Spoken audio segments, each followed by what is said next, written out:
Well, they've been the stuff of outback stories, Indigenous culture and at the centre of one of Australia's longest legal sagas. But to many, the dingo remains an enigma. A new CSIRO book, though, aims to dispel some of the myths surrounding the animal. They're cuddly, playful and something of an Australian icon. They're so cute. But these young dingoes are part of a breed that's far more complex than your average puppy. We have a really unique animal in the dingo. It's the Australian ecotype. So it's been here for at least 5,000 years. It's evolved in the Australian conditions. For the past decade, Dr. Bradley Smith has been studying dingoes intently. I'm really fascinated by the way they think, the way they perceive and see the world. And he defends them against those who hound the dingo as a destructive pest. They're functional and they're as the topwater predator in basically maintaining the biodiversity and the whole management of the ecosystem. They also do things like keep feral cats and foxes away.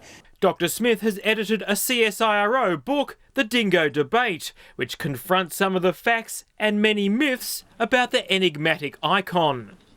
One of those misconceptions the book aims to dispel is that dingoes are actually dogs, when in fact they're a distinct animal variety of their own, much more closely related to the wolf. These are not dogs, they're really cats in a dog suit with a monkey brain. But whenever this animal is the centre of discussion, debate inevitably turns to its role in the 1980 disappearance of Azaria Chamberlain from an Uluru campground. 3 years ago, a Northern Territory coroner ruled a dingo was responsible for her death. It gives me hope this time that Australians will finally be warned and realise that dingoes are a dangerous animal. It seriously set us back, you know, because there was never any real proof that it was a particular dingo or in fact a dingo and not a camp dog. Some states allow dingoes to be kept as pets. Caitlin Matthews and Jill Scanlon have their own in 13-year-old Thomas. We live in a rural area. We've got a local farmer who thinks that our dog's a killer, and he's not.